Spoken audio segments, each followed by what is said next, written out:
Welcome to Wednesday night's Bible study. My name is Philip Brand, and this is Chad Harwell.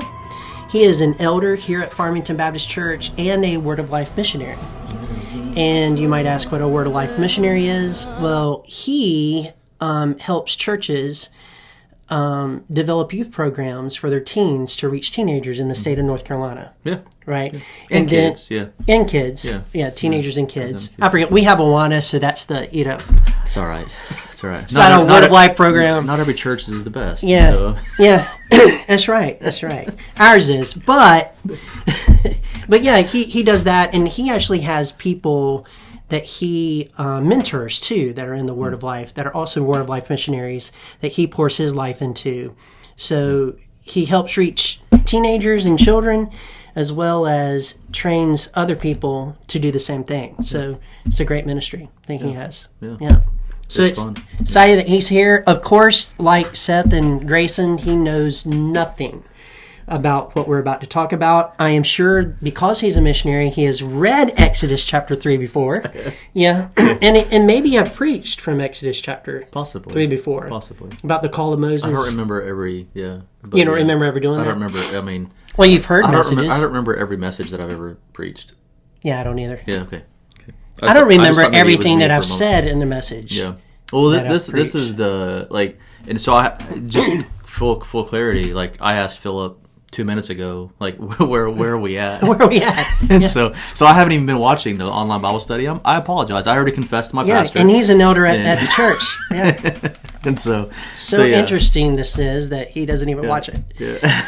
No, it's good stuff. That tells you that there's no problem so far for the watching. Yeah. So that's the good. That's the good. It is the good. Right? And for that reference, you have to watch the sermon from Sunday, I guess. Yeah, I did get that. Yeah.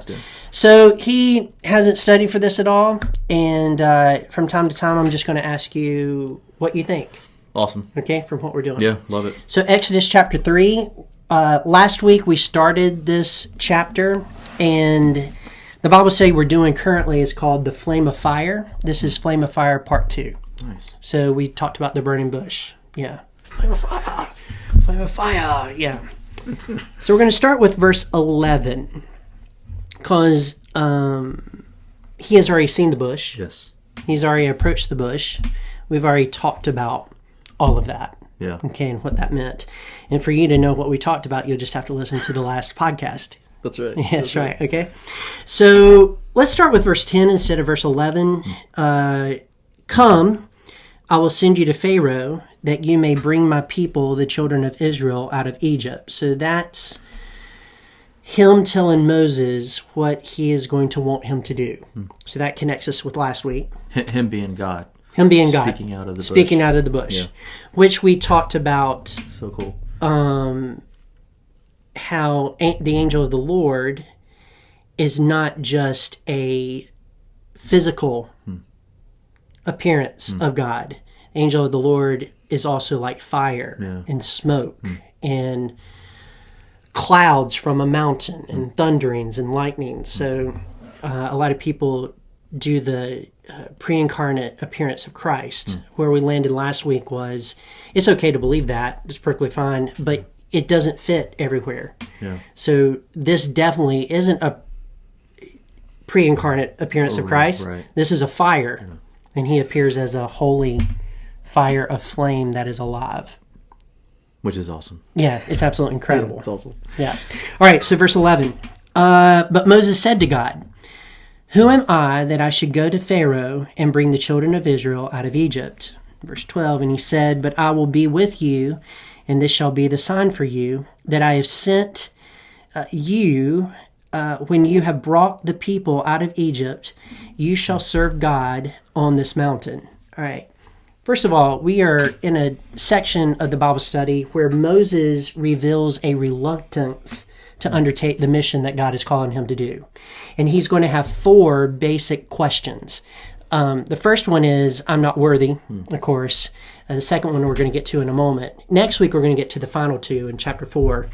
But he is trying to make a case that he is not worthy to do this particular task. That's what he's trying to do. And Moses, because he is intelligent, He has a temperature IQ of a volcano, right? Okay. Kind of high temperature IQ. Yeah.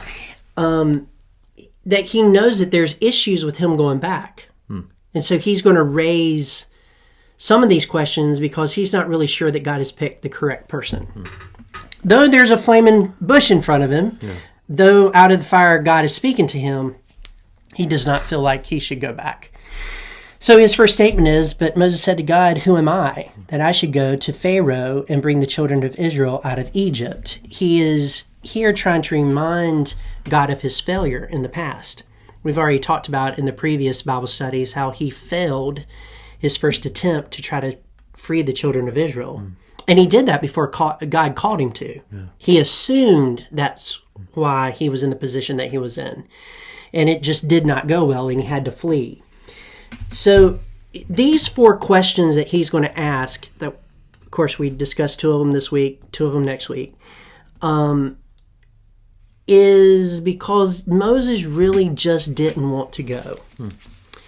And so if you flip over real quick to chapter 4, verse 13, he makes this statement. But Moses said, "O my Lord, please send someone else." So all of these questions were a cover-up for how he was really feeling. He just did not want to go do it. So the first objection is, who am I? And there's a lack of confidence in that. Who am I that God would choose me to go and free his people? Who am I? I am not worthy of this calling at all. And he really felt it. But I don't think, Chad, that he felt it in a healthy way. I think it was in a depressed sort of way, like a low self-worth sort of way. Sometimes people say this to God, and it's because of his holiness, and they feel their unholiness, and they just, I'm not worthy in that particular regard. Moses here just doesn't want to go back. And so he is just sad. And there's a lot of things in his past that he just hasn't dealt with. And so I think he's a little, it comes from a state of depression, not a state of, I'm not adequate. Yeah.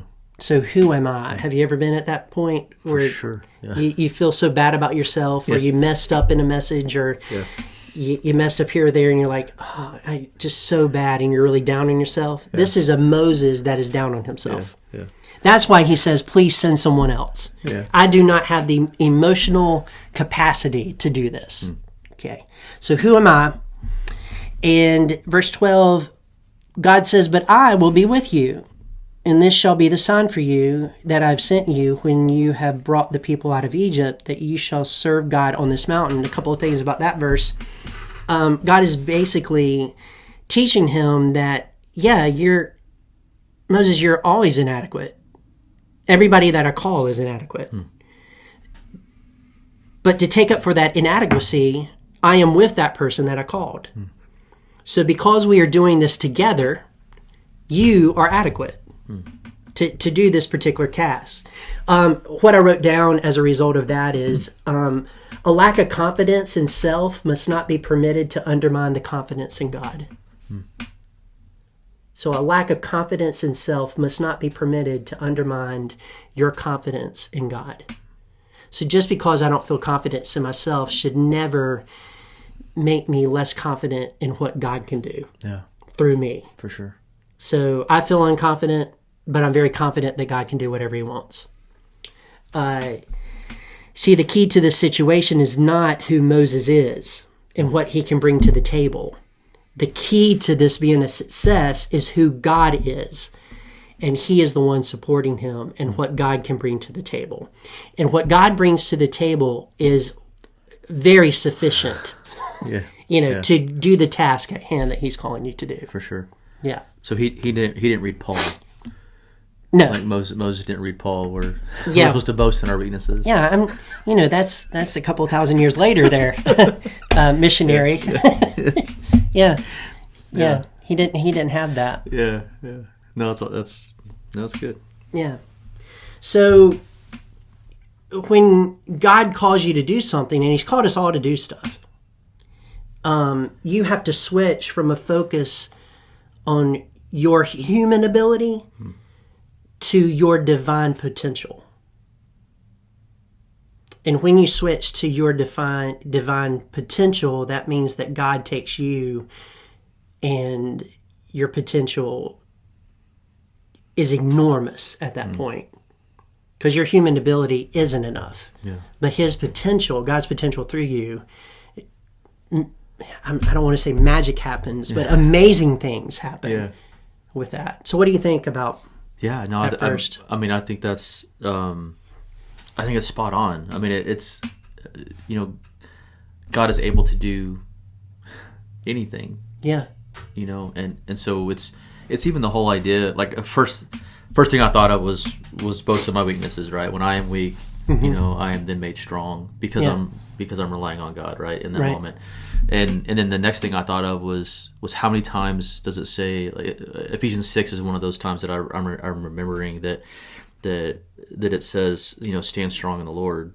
Stand strong in the Lord. Like, your strength comes from the Lord. like it's not me, and that's really when I fail. That's when I really don't do the things that I know that I'm supposed to do, is when I'm relying on myself and I've forgotten God is the one that is actually using me and being with me. Yeah. Like it's those moments where, and I don't know, maybe I'm the only one that does this, but like I quickly will turn to, man, I'm all alone. Yeah. Like I'm trying to do this on my own. I'm trying to figure this out on my own. Like, and that's when I'm really focusing on what I can do instead of looking at, okay, God has called me to this, and He is leading me in this direction. So I need to rely on Him. Yeah. And it really isn't me. It's God using me, but yeah. And I also think that when God calls you to do something, He has confidence in you that you can do it. Sure. So you must be at some level adequate in His sight. Yeah. Yeah. Yeah. Not that He chooses, but He's given you gifts and stuff. So He's going to take your strengths and make them stronger. Yeah. Well, all abilities, right? Like all the abilities that I have they're given to me by God. Yeah. For a purpose. Right. Right? Like, even if it's something as silly as being able to work on a vehicle.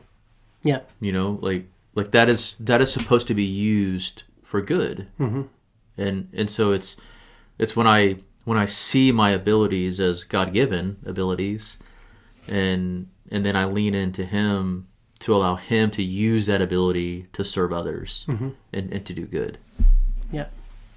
So in Moses' case, God had sent him through the best schools in the world to get him prepared for this moment. And then He sent him through 40 years of humbling himself, right? Yeah. So that he would feel inadequate. But he was definitely prepared because God had prepared him for this moment. So we need to look for the times when God asks us to do something and then realize God has prepared us for this moment. Yeah. So we step into it. For sure. Yeah. For sure. But even like you think about, okay, so 40 years of herding sheep, he's really a leader in that moment. Right. Right? He's leading sheep, which, is not like I don't think that's probably what he wanted to have on his resume. Yeah. but God was teaching him in that moment of how do you lead something stubborn? Yeah. I don't know. And then he gets to see that big time when he leads the Israelites. Yeah, absolutely. Or time after time. Where those sheep can talk back to you. Yeah, that's right. Yeah. All right. So the last part of this verse, it says, and I kind of laugh a little bit with this. Okay, because you have to picture a burning bush in front of him. But I will be with you, and this shall be the sign for you. Wait a minute. Is it the burning bush, the sign? Do you know? Yeah. I mean, it's right there, right in front of you. That's a sign that I've sent you. And then it's when you have brought the people out of Egypt, you shall serve God on this mountain. There's a couple of things he's doing there. First of all, the sign is going to be after the event where God works. And we already know this story, that there's plenty of signs but this is the sign that I have called you, is when you actually get to this point. He's communicating to Moses, you might as well say yes, because this is as good as done. Yeah. I mean, you will be doing this, and this is where you're going. And it is not often that God tells you the end result of what he's called you to do. Yeah. So you will be successful. And how much strength did Moses get from that when he's standing before Pharaoh? Like in the 5th plague. And he's like, he's still telling us that we're not going to go, but God said a sign will be we're going to the mountain. Yeah, we're going back to Sinai. So I think that's interesting, and there's a lot there. Actually, you could probably preach a whole sermon just right there in verse 12, the latter part of it. Verse 13 is a second objection, and Moses said to God, if I come to the people of Israel and say to them, the God of your fathers has sent me to you, and they ask me, what is his name? What shall I say to them? The second objective is, when I go back and maybe they don't know me, they're like, what God has sent you? Like what is his name? You've just showed up here. I know some of them knew who Moses was. Yeah. Obviously Aaron, Sure. Miriam, other people. But the elders of the people, how do we know for sure that you have been sent by God? And so I don't know if they will believe me. So the second objection is they won't believe me. The reason that he's saying that, one of the reasons, is that when he tried to save them before, that was what was placed on him. Yeah. Like, who put you in charge? Yeah. Yeah. So he's telling God, they're going to ask who put me in charge. And they're going to put me in my place. So what am I going to tell them at that moment? So he tells him what to say. And he says this, verse 14, and God said to Moses, I am who I am. And we know that that is the Hebrew word Yahweh. And he said, say this to the people of Israel, I am has sent me to you. God also said to Moses, say this to the people of Israel, the Lord, the God of your fathers, the God of Abraham, the God of Isaac, the God of Jacob, has sent me to you. This is my name forever, and this I am to be remembered throughout all generations. So he gives him this name, Yahweh. Tell them that Yahweh has sent you. I am that I am. The I am of Abraham, the I am of Isaac, the I am of Jacob that made this covenant with you has sent me to bring you to the promised land. So that's what he's supposed to say. Interesting tidbit about Yahweh. They forgot how to say Yahweh. And so in the 14th, 17th centuries, during the Renaissance, they changed Yahweh to Jehovah. Did you know this? Mm-mm. And the reason it became Jehovah was they combined the letters, the Hebrew consonants for Yahweh, with the vowels of Adonai, and they stuck them together. And so Jehovah is a pronunciation that was made up during the Renaissance. But scholars think that really the original way to say this is Yahweh. And it does mean I am. I am the covenant-making God, is what it is. So that was going to be his answer. But God doesn't stop there. He doesn't stop there.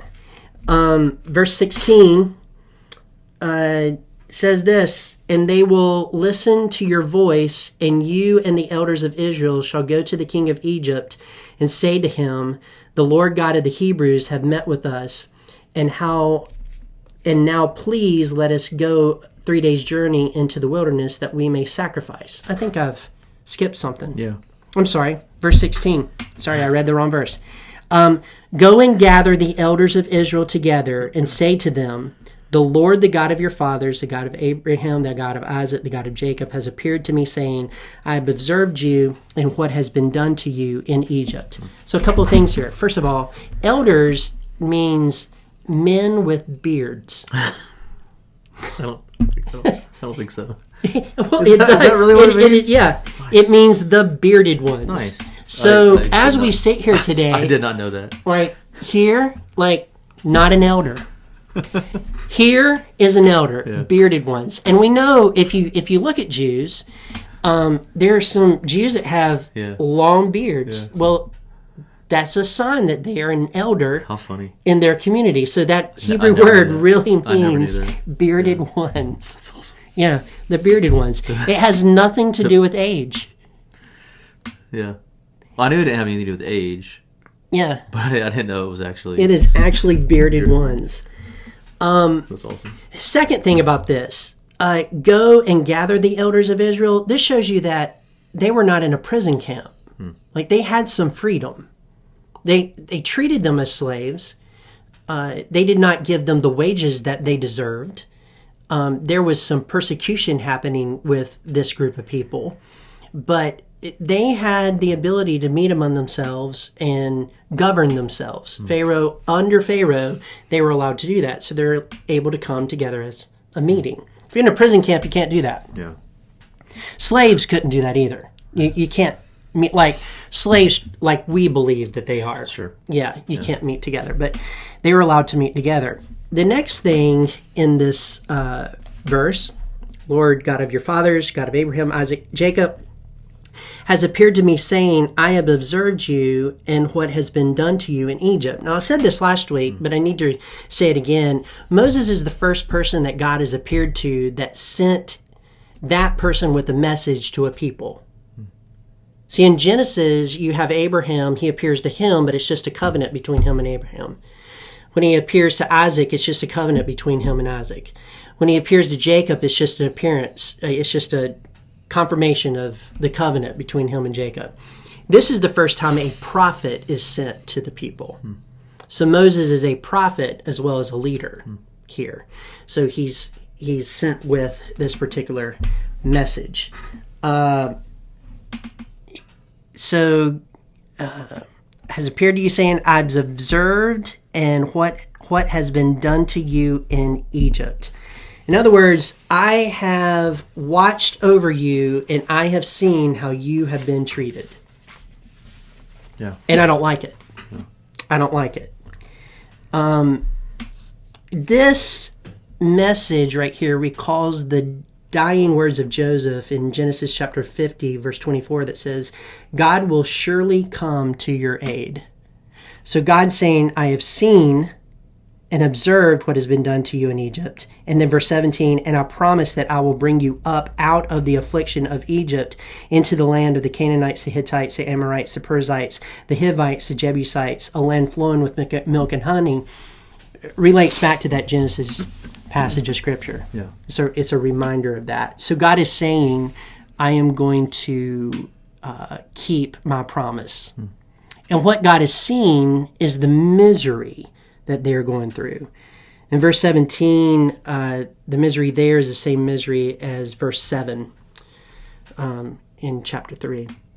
So before we go on, any comments about that? I know that's just a lot of information, not a lot of practical. Yeah, no, I mean, I think the biggest thing to me is that God, although the people, they may have felt like God had forgotten them, like we see very clearly that God has seen everything.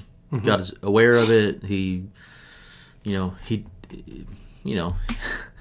in control. Yeah, he's always in control, and so even though they may have thought that he had forgotten them or left them, he was there. And my version says he was concerned about them. Yeah, in verse 16.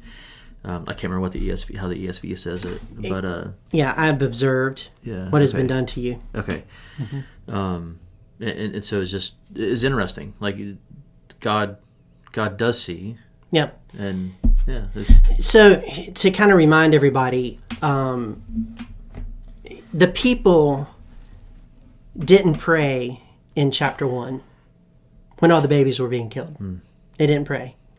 Moses tries to save them. It doesn't seem like anybody was really praying earnestly for them to be delivered from slavery. Yeah. Moses leaves, and sometime in that 40-year period, it got so bad for them that they started praying and crying out to God. And then God connects with a deliverer. So this is a lesson that sometimes we put up with pain way too long before we pray. And so God allows that pain to continue to escalate until we get to the point where we drop to our knees and ask for his help. Yeah. Which, Sure. Yeah. yeah. So he saw it the whole time, but he responded when people prayed. For sure. And that is the power of prayer. Yeah. Yeah. Yeah. So, yeah. All right, verse 18. And they will listen to your voice, and you and the bearded ones of Israel shall go to the king of Egypt and say to him, the Lord, the God of the Hebrews, has met with us. And now please let us go a 3 days journey into the wilderness that we may sacrifice to the Lord our God. But know that the king of Egypt will not let you go unless compelled by a mighty hand. Step number 2 is you're going to meet with Pharaoh. You're going to meet with the bearded ones, and then you're going to take the bearded ones, and you're going to meet with Pharaoh. This means that their reaction is going to be positive to Moses. They're going to believe him. And then they're going to go meet with Pharaoh. Now, there's a lot to this verse 18. There's a lot to it. When they go and they say, we want to go a 3 days journey to worship our God, they are first of all making a statement about religious freedom. So the Pharaoh of Egypt was seen to be the God over that land. God incarnate. Sure. Is what he was. And so a 3 days journey is outside of his realm of control. If they had come to Pharaoh and said, we would just like to step out of the city somewhere in Goshen and offer sacrifices for 3 days, Pharaoh would have probably said yes. And he would have said yes because it would have been him being God, allowing a lesser God to be worshipped under his authority. So the 3 days journey is a statement to say, we want to be outside of your jurisdiction because our God is actually above you. That is what is being communicated when they ask this. There is no specific place that is mentioned where they are going. And here's what we know. If you left Goshen on foot with a bunch of cattle, a bunch of women, and a bunch of children, you would not arrive at Mount Sinai in 3 days. You just wouldn't arrive there. I'm not sure where you would arrive on that journey, but it's more than a 3 days journey with that amount of people to get to Sinai. In fact, if you were alone with just your family, you would not make it to Mount Sinai either.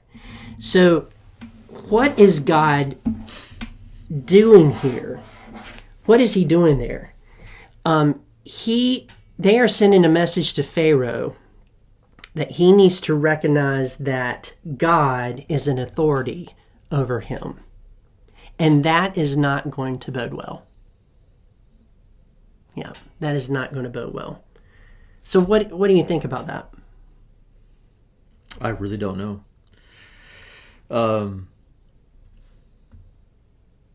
Yeah, I mean, verse. I'm just reading it over and over.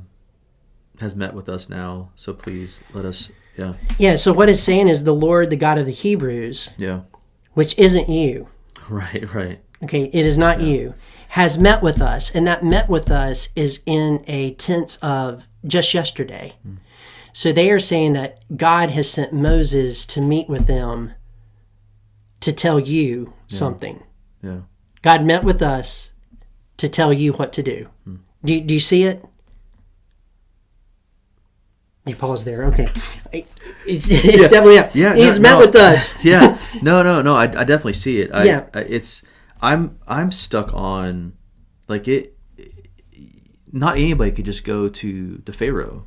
Right. And so even like God telling Moses this is what's going to happen, like there's just something great, really just amazing that's happening there. That he's like, this is what you are going to do. So here's how he set it up. Here's how God set that up. Yeah. The Pharaoh at this time knows who Moses is. Sure. Yeah. So here's the Pharaoh. Like I'm just doing this. Here's the Pharaoh where Moses killed Okay. No. That's not correct. Here's a Pharaoh, and he dies. Yes. And then there's another Pharaoh up underneath him. Right. During his reign, Moses kills an Egyptian, and then he wants to kill Moses. Mm-hmm. Moses is older than him because under this Pharaoh, his daughter adopted him. Okay. Now, this Pharaoh has a twin sister. It's the daughter of Pharaoh that adopted Moses. She is older than the Pharaoh that's ruling. But a lady cannot run the country according to their laws. Sure. And so the Egyptians have this thing in this time period where whoever's older, you respect them, you listen to them, you don't kill them, you don't go to war with them. You might not do what they ask you to do, but there's always respect there. Well, this Pharaoh has now died.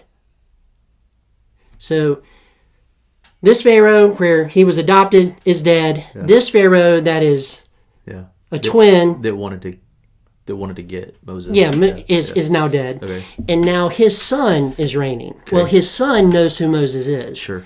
Moses is now 80 years old, and his son is not 80 years old. He knows Moses.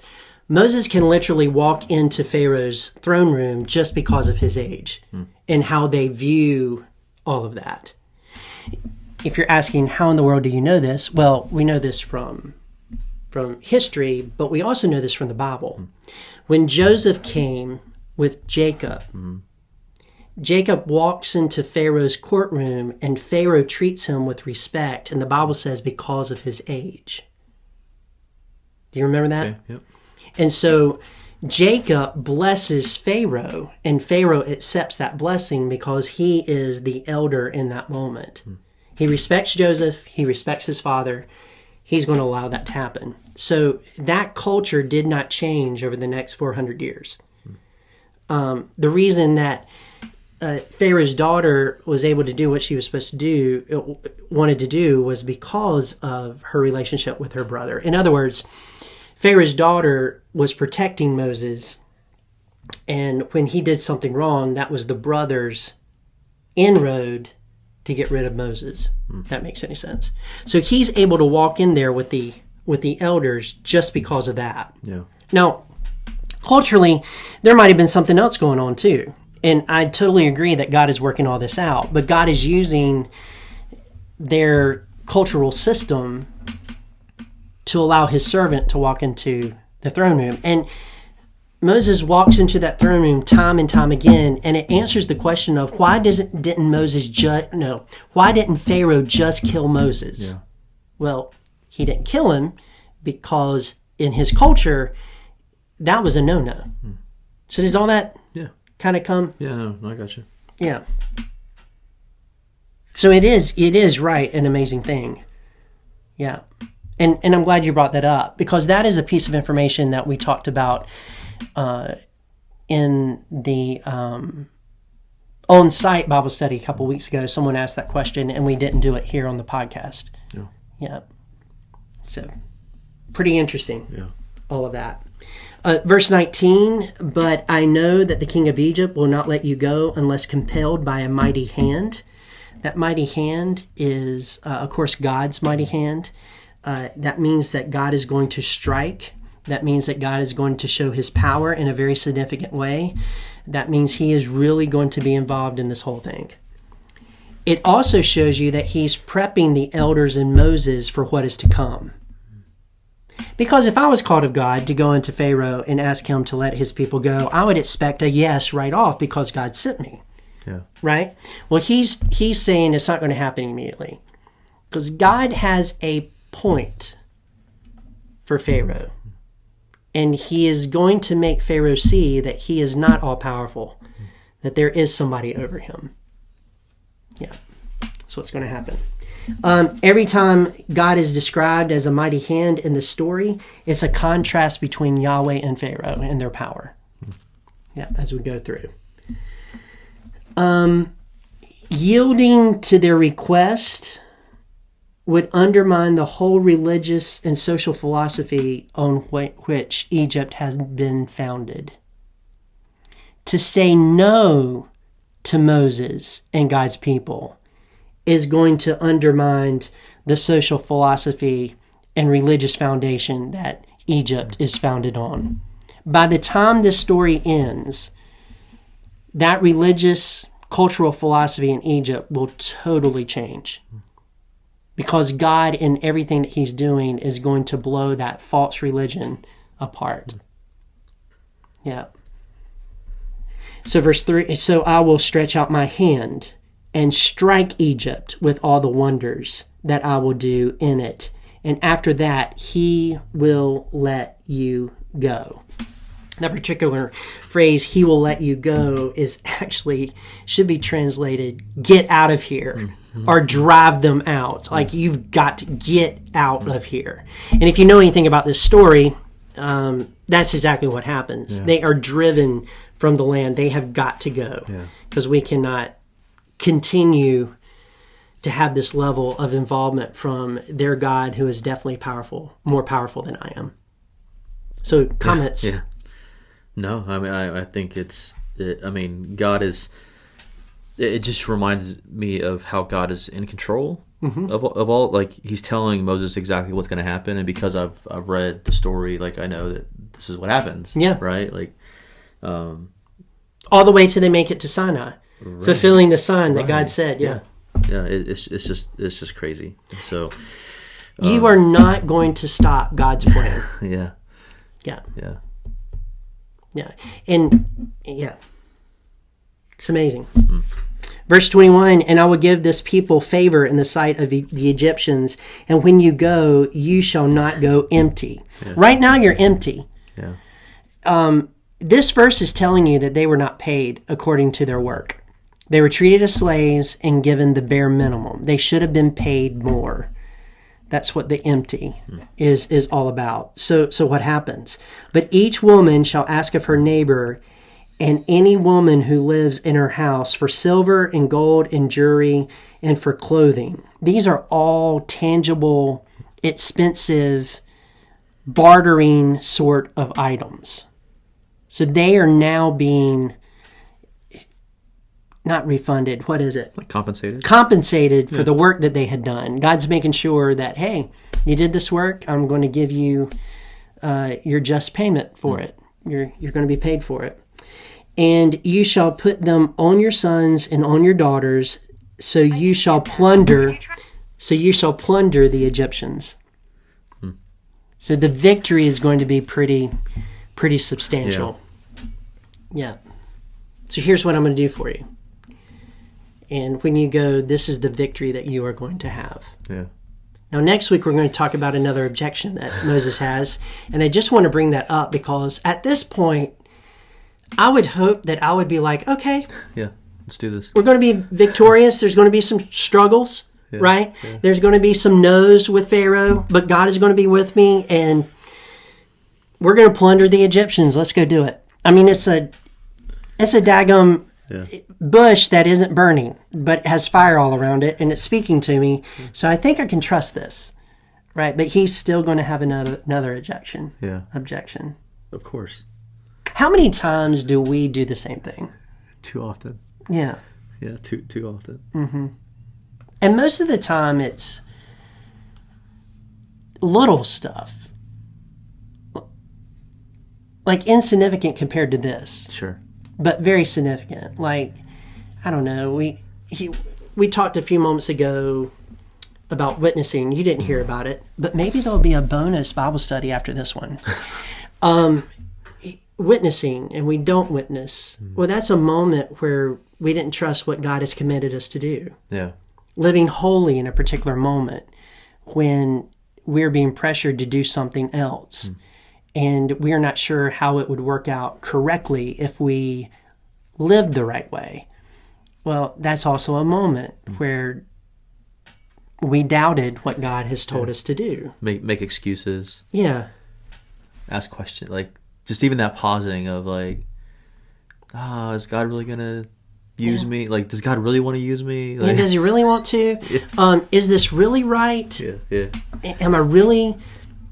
Is this really worth it to follow God? Yeah. And after all the miraculous stuff that he's done for us up until this point, And sometimes we just tend to forget that. Or we have a surety of being in heaven and in a kingdom, and we don't witness. Yeah. Right. Why? Right. Yeah. Yeah. No, it's so easy to become distracted with the things of this world. Mm-hmm. Like even good things. Yeah. Like it's and to get so wrapped up in what's going on around me that I either don't see God, I don't see the burning bush, Mm-hmm. you know, or when I do see it and he tells me to go talk to that person, Mm-hmm. I'm like, is that really what he's wanting me to do? Like, Mm-hmm. I would rather just sit here and enjoy my food, Yeah. or I'd rather just sit here and enjoy my conversation that I'm having with my friend, you know, instead of actually going and helping somebody or doing something that I don't know.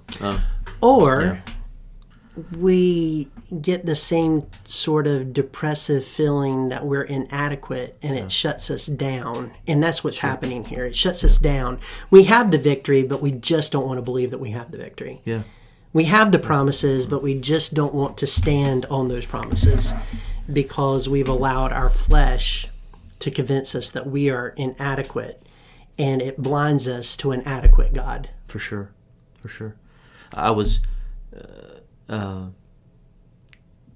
chuckling inside earlier when we started talking about all this because on the way over here, like I'm driving down 801, and I am. It was like all of this stuff started coming to my mind where it was like, man, I'm not spending enough time with God. I'm not. My quiet time has been there, but that's it. Like it hasn't really been deep. I haven't been desiring to spend time. It's like I'm having all these like inadequacies that's like coming up in my heart, and finally it was like at that moment where I was just like, okay, God, like I need you right now. Like I need to be reminded that you are still there.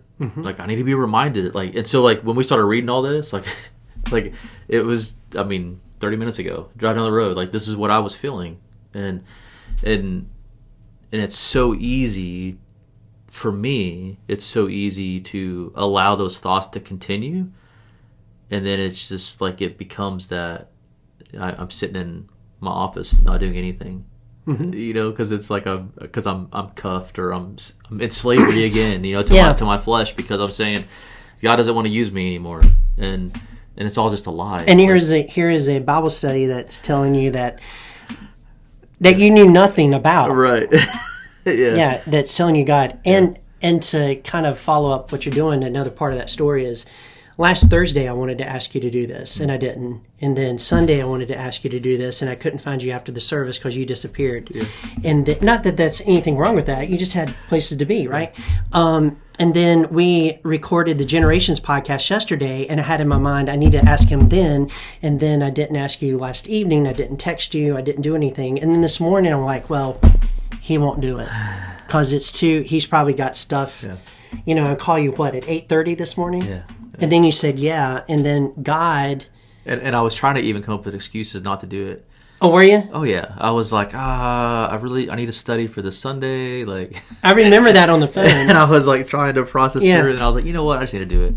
Yeah. I just need to do it.